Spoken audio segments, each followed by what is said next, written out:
नमस्कार दोस्तों। तो आज का पहला प्रश्न स्क्रीन पर आप देख रहे हैं। बिंबिसार कौन सा धर्म अपनाया था बिंबिसार ने? तो बौद्ध धर्म को बिंबिसार ने अपनाया था। पितृहंता के नाम से इतिहास में कौन कुख्यात है? तो अजातशत्रु प्रश्न का सही उत्तर हो जाएगा। अजातशत्रु किस धर्म को मानता था? तो जैन धर्म को मानता था। उदयन ने किस नगर की स्थापना की और अपनी राजधानी बनाई? तो उदयन ने पाटलिपुत्र नगर की स्थापना करके अपनी राजधानी बनाई। अंतिम नंद राजा घनानंद को किसने पराजित किया था? तो चंद्रगुप्त मौर्य ने पराजित किया था। किसकी सहायता से चंद्रगुप्त ने राजा धनानंद को हराया था? तो विष्णुगुप्त की सहायता से चंद्रगुप्त ने धनानंद को हराया था। चंद्रगुप्त के गुरु कौन थे? चाणक्य, कौटिल्य या विष्णुगुप्त चंद्रगुप्त के गुरु जी थे। चाणक्य का जन्म कहां पर हुआ था? तो तक्षशिला प्रश्न का सही उत्तर है। मेगास्थनीज किसके शासनकाल में भारत आया था? तो चंद्रगुप्त मौर्य के शासनकाल में भारत आया था। मैगस्थनीज द्वारा भारत के विषय में लिखित पुस्तक का नाम क्या है? तो इस पुस्तक का नाम इंडिका है। चंद्रगुप्त मौर्य की मृत्यु कहां पर हुई थी? तो श्रवणबेलगोला, जो कि कर्नाटक राज्य में स्थित है। चंद्रगुप्त मौर्य का उत्तराधिकारी कौन था? तो बिंदुसार, जो कि उसका पुत्र था, चंद्रगुप्त मौर्य का उत्तराधिकारी था। बिंदुसार की राजसभा में आने वाला सीरिया का राजदूत कौन था? तो इसका नाम था डाइमैकस। बिंदुसार के शासनकाल में कहां विद्रोह हुआ था? तो तक्षशिला में विद्रोह हुआ था। बिंदुसार किस धर्म का अनुयायी था? तो ब्राह्मण धर्म का अनुयायी था। बिंदुसार की मृत्यु के बाद कौन मगध की गद्दी पर बैठा? तो अशोक प्रश्न का सही उत्तर हो जाएगा। अशोक का राज्याभिषेक कहां पर हुआ था? तो पाटलिपुत्र में राज्याभिषेक हुआ था। कौन सा युद्ध अशोक के जीवन में एक महान परिवर्तन का सूत्रपात करता है? तो कलिंग का युद्ध सही उत्तर हो जाएगा। अशोक के अभिलेख किस लिपि में लिखे हुए हैं? तो खरोष्टी लिपि और ब्राह्मी लिपि में लिखे हुए हैं। कलिंग युद्ध के बाद अशोक ने किस धर्म को अपनाया था? तो बौद्ध धर्म को अपना लिया था। अशोक ने बौद्ध धर्म के प्रचार हेतु अपने पुत्र महेंद्र और बेटी चारुमित्रा और संघमित्रा को किस देश भेजा था? तो श्रीलंका और नेपाल भेजा था। अशोक के बौद्ध गुरु कौन थे? तो उपगुप्त प्रश्न का सही उत्तर हो जाएगा। अशोक के कहाँ के स्तंभ पर 4 सिंहों का शीर्ष बनाया गया है? तो सारनाथ प्रश्न का सही उत्तर है। खरोष्टी कैसी लिखी जाती है? तो खरोष्टी लिपि दाईं ओर से बाईं ओर लिखी जाती है। अशोक के अधिकांश लेख प्रामत किस भाषा में हैं? तो अशोक के अधिकांश लेख जो हैं, यह अधिकांश लोगों द्वारा समझने हेतु जो प्रामत भाषा में लिखे गए हैं। शुंग वंश काल में किस किस महाकाव्य की रचना हुई थी? तो रामायण, महाभारत और मनुस्मृति प्रश्न का सही उत्तर हो जाएगा। सतवाहन वंश काल सर्वश्रेष्ठ शासक कौन था? तो सतवाहन वंश में गौतमी पुत्र सतकर्णी सर्वश्रेष्ठ शासक था। सतवाहनों की राजकीय भाषा क्या थी? तो प्रावम प्रश्न का सही उत्तर हो जाएगा। शक संवत का प्रारंभ किस कब किया गया? तो 78 ईस्वी को कनिष्क के द्वारा शक संवत का प्रारंभ किया गया। कनिष्क का राजवैद्य कौन था? तो चरक प्रश्न का सही उत्तर है। कनिष्क के युग में कौन से कला का विकास हुआ था? तो गांधार कला, सारनाथ कला, मथुरा कला और अमरावती कला प्रश्न का सही उत्तर हो जाएगा। भगवान बुद्ध की मूर्तियों का सर्वप्रथम निर्माण किस शैली में हुआ था? तो गांधार शैली प्रश्न का सही उत्तर है। बौद्ध धर्म का विश्वकोश किसे कहते हैं? तो महाविभाषा शास्त्र को विश्वकोश की संज्ञा दी गई है। कनिष्क का दरबारी कवि कौन था? तो अश्वघोष प्रश्न का सही उत्तर हो जाएगा। कनिष्क के शासनकाल में कौन कौन से विद्वान थे? तो अश्वघोष, नागार्जुन और वसुमित्र चर, ये सभी विद्वान थे। नागार्जुन को किस नाम से जाना जाता है? तो भारत का आइंस्टीन के नाम से जानते हैं। गुप्त काल को भारतीय इतिहास में किस नाम से जाना जाता है? तो स्वर्ण युग के नाम से जानते हैं। गुप्त वंश का प्रथम महानतम सम्राट कौन था? तो चंद्रगुप्त प्रथम था। चंद्रगुप्त प्रथम ने कौन सी उपाधि धारण की थी? तो महाराजाधिराज की उपाधि धारण की थी। भारतीय इतिहास में किसे भारतीय नेपोलियन के नाम से जाना जाता है? तो समुद्रगुप्त प्रश्न का सही उत्तर है। किस प्राचीन भारतीय शासक को 100 युद्धों का विजेता माना जाता है? तो समुद्रगुप्त सही उत्तर हो जाएगा।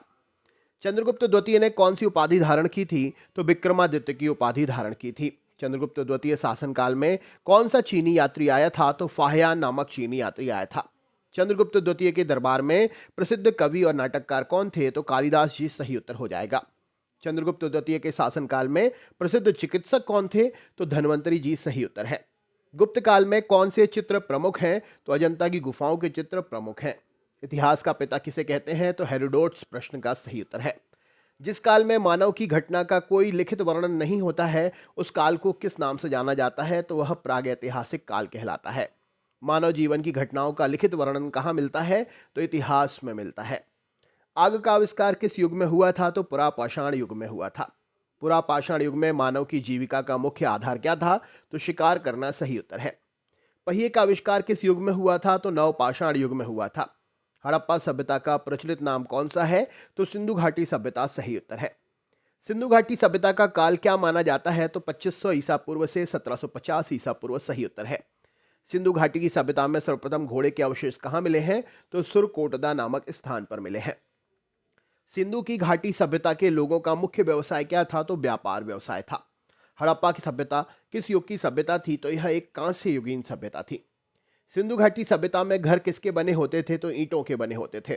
हड़प्पा के लोग कौन सी फसल में सबसे आगे थे? तो कपास की फसल में सबसे आगे थे। हड़प्पा की सभ्यता की खोज सर्वप्रथम किसने की थी? तो दयाराम साहनी जी ने की थी। सिंधु सभ्यता का प्रमुख बंदरगाह कौन सा था? तो लोथल गुजरात सही उत्तर है। सिंधु घाटी सभ्यता का स्थल कालीबंगा किस प्रदेश में है? तो यह राजस्थान प्रदेश में है। हड़प्पा की सभ्यता की खोज किस वर्ष हुई थी? तो 1921 प्रश्न का सही उत्तर है। हड़प्पा के लोगों की सामाजिक पद्धति कैसी थी? तो उचित समतावादी थी। नखलिस्तान सिंधु सभ्यता के किस स्थल को कहा गया है? तो मोहनजोदड़ो को कहा गया है। हड़प्पा की सभ्यता में हल से खेत जोतने का साक्ष्य कहाँ मिलता है? तो कालीबंगा में मिलता है। सेंधो सभ्यता में ईंटों का अलंकरण किस स्थान से प्राप्त हुआ है? तो कालीबंगा से प्राप्त हुआ है। सिंधु सभ्यता में एक बड़ा स्नानागार कहाँ प्राप्त हुआ है? तो मोहनजोदड़ो में प्राप्त हुआ है। सिंधु सभ्यता की मुद्रा पर किस देवता के चित्र अंकित हैं? तो आद्य शिव के चित्र अंकित हैं। मोहनजोदड़ो का एक अन्य किस नाम से जानते हैं? तो मृतकों के टीले के नाम से मोहनजोदड़ो को जानते हैं। सैंधव स्थलों में उत्खनन से प्राप्त मोहरों पर किस पशु का प्रकीर्णन सर्वाधिक है? तो बैल का चित्र सबसे ज्यादा अंकित है।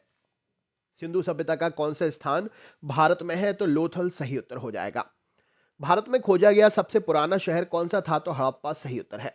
भारत में चांदी की उपलब्धता के साक्ष्य कहाँ मिलते हैं? तो हड़प्पा संस्कृति में मिलते हैं। मांडा किस नदी पर स्थित है? तो चिनाब नदी प्रश्न का सही उत्तर है। हड़प्पा सभ्यता का प्रमुख स्थल रोपर किस नदी पर स्थित है? तो यह सतलज नदी के पास स्थित है। हड़प्पा में एक अच्छा जल प्रबंधन का पता किस स्थान से चलता है? तो धोलावीरा नामक स्थान से पता चलता है। सिंधु सभ्यता के लोग मिट्टी के बर्तनों पर किस रंग का प्रयोग करते थे? तो लाल रंग का प्रयोग करते थे। सिंधु घाटी की सभ्यता किस युग की थी? तो यह आदि ऐतिहासिक युग की सभ्यता है। सिंधु घाटी की सभ्यता की खोज में जिन दो भारतीय लोगों के नाम जुड़े हैं वो कौन है? तो दयाराम साहनी जी और आर.डी. बनर्जी हैं। सिंधु सभ्यता की प्रमुख फसल कौन सी है? तो जौ और गेहूं है। हड़प्पा की समकालीन सभ्यता रंगपुर कहाँ है? तो सौराष्ट्र में स्थित है। हड़प्पा और मोहनजोदड़ो की खुदाई किसने कराई थी? तो सर जॉन मार्शल ने कराई थी। सिंधु सभ्यता के लोग सबसे अधिक किस देवता में विश्वास रखते हैं? तो मातृशक्ति में विश्वास रखते हैं। हड़प्पा की सभ्यता में मोहरें किससे बनी हुई हैं? तो सेल खेड़ी से बनी हुई हैं। किस स्थान से नृत्य मुद्रा वाली स्त्री की कांस्य मूर्ति प्राप्त होती है? तो मोहनजोदड़ो सही उत्तर है। मोहनजोदड़ो इस समय कहाँ स्थित है? तो सिंध जो कि पाकिस्तान में स्थित है, मोहनजोदड़ो वहां पर स्थित है। हड़प्पा वासियों ने सर्वप्रथम किस धातु का प्रयोग किया? तो तांबे का प्रयोग किया। स्वतंत्रता के बाद भारत में हड़प्पा के युग के स्थानकों की खोज सबसे अधिक किस राज्य में हुई है? तो गुजरात राज्य में हुई है। हड़प्पा के निवासी किस धातु से परिचित नहीं थे? तो लोहे से परिचित नहीं थे। हड़प्पा की सभ्यता किस युग की सभ्यता थी? तो यह ताम्र युगीन सभ्यता थी। हड़प्पा का प्रमुख नगर कालीबंगन किस राज्य में है? तो यह राजस्थान राज्य में है। हड़प्पा के निवासी किस खेल में रुचि रखते थे? तो शतरंज खेल में रुचि रखते थे। हड़प्पा के किस नगर को सिंध का बाग कहा गया है? तो मोहनजोदड़ो सही उत्तर है। मोहनजोदड़ो का शाब्दिक अर्थ क्या है? तो मृतकों का टीला है। हड़प्पा के निवासी घरों एवं नगरों के विन्यास के लिए किस पद्धति को अपनाते थे? तो ग्रीड पद्धति को अपनाते थे। कौन सा सूफी संत यह मानता था कि भक्ति संगीत ईश्वर के निकट पहुंचने का मार्ग है? तो मोइनुद्दीन चिश्ती सही उत्तर है। भारत में सबसे अधिक चिश्ती सिलसिले किसने स्थापित किए? तो शेख मोइनुद्दीन चिश्ती ने स्थापित किए। महिला सूफी राबिया कहाँ की थी? तो बसरा नामक स्थान की थी। सूफी सिलसिला किस धर्म से संबंधित है? तो इस्लाम धर्म से संबंधित है। तो वीडियो कैसा लगा कमेंट करके जरूर बताएं। चैनल पर अगर नए हैं तो सब्सक्राइब करना ना भूलें। लाइक शेयर कमेंट जरूर करें। मिलते हैं नेक्स्ट वीडियो में। बहुत बहुत धन्यवाद।